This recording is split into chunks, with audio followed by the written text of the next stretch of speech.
Assalamualaikum warahmatullahi wabarakatuh. Hamdan wa syukranillah amma ba'd. Teman-teman, pada kesempatan kali ini saya masih mau melanjutkan video yang sebelumnya, yaitu masalah bersuci ya, atau masalah wudhu. Nah, kalau misalnya teman-teman ada pertanyaan, kenapa sih yang dibahas masalah ini terus gitu, masalah bersuci?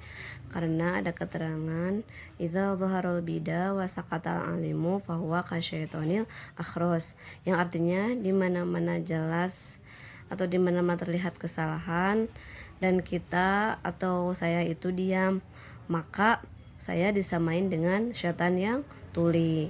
Nah, saya gak mau ya disamain sama setan yang tuli, boro-boro sama setan yang tuli, sama setan yang semisal sempurna juga enggak gitu. Makanya saya di sini mau banget share masalah ini ke teman-teman.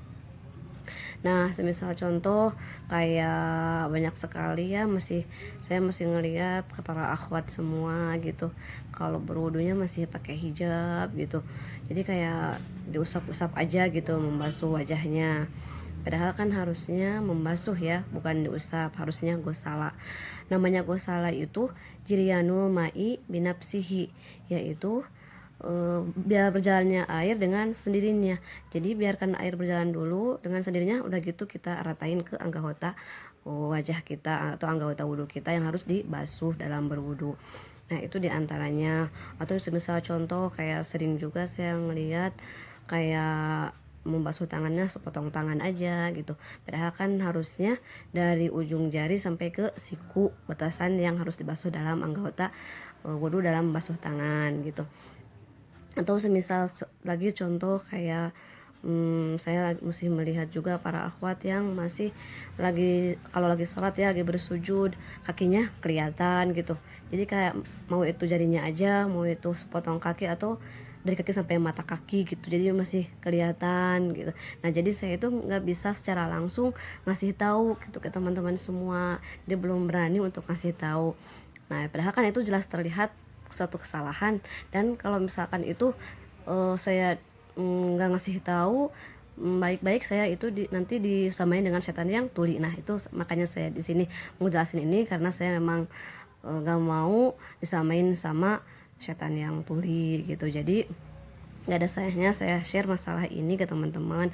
Makanya teman-teman sebelum sholat itu, para akhwat khususnya ya, jadi harus sebelum melaksanakan sholat itu harus lebih teliti lagi gitu, harus lebih perhatian lagi gitu, lebih detailnya. Kayak kakinya udah memadai belum ya, ini mukenanya gitu, ke kaki ketutup, atau kayak di wajah juga kayak udah pas belum ya di wajahnya, mukenanya gitu, kayak semisal gitu. Nah, itu diantara kayak semisal contoh sesuatu yang memang nantinya takutnya memang kurang baik dalam bersuci atau beribadahnya gitu, atau eh, kurang sempurna gitu. Nah, bukan saya sok-sok ngasih tahu saya udah bener gitu, so udah bisa, udah lebih baik gitu, belum. Saya juga sebenarnya makanya mengajak gitu, mari kita bareng-bareng sama-sama memperbaiki ibadah kita biar lebih baik lagi, biar diterima mudah-mudahan nantinya oleh Allah Subhanahu wa taala. Soalnya kalau kita wudhunya udah sah, wudhunya belum sah, terus kita juga sholat, berarti kita juga sholatnya nggak sah ya. Kalau wudhunya kita nggak sah gitu, kurang baik gitu. Makanya mari kita perbaiki wudhunya biar wudhunya sah.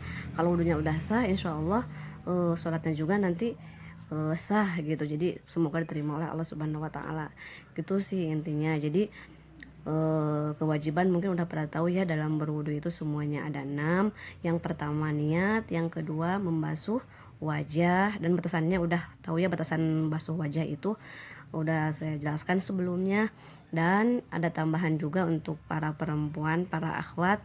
Jadi kalau membasuh wajah itu sebelum berwudu, ada rambut sedikit dari belakang telinga dikeluarin ke arah depan gitu. Takutnya di sana ada memang anggota wudhu yang harus dibasuh dalam membasuh wajah. Jadi termasuknya ke anggota wajah gitu. Itu tambahan dalam membasuh wajah. Nah, itu kok salah ya, ini harus membasuh gitu dalam membasuh wajah. Terus kayak ada lagi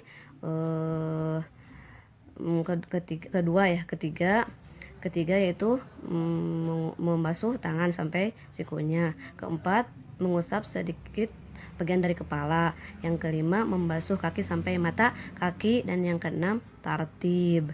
Nah itu nama tartibnya itu mendahulukan yang harus didahulukan, kalau yang terakhir yang diakhirkan gitu, itu nama tartib. Nah makanya mari kita sama-sama bareng-bareng kita perbaiki bersuci kita, wudhu kita, dan ibadah kita biar lebih baik lagi dan biar nantinya diterima oleh Allah Subhanahu wa taala. Amin ya Allah ya Rabbal alamin. Mungkin itu saja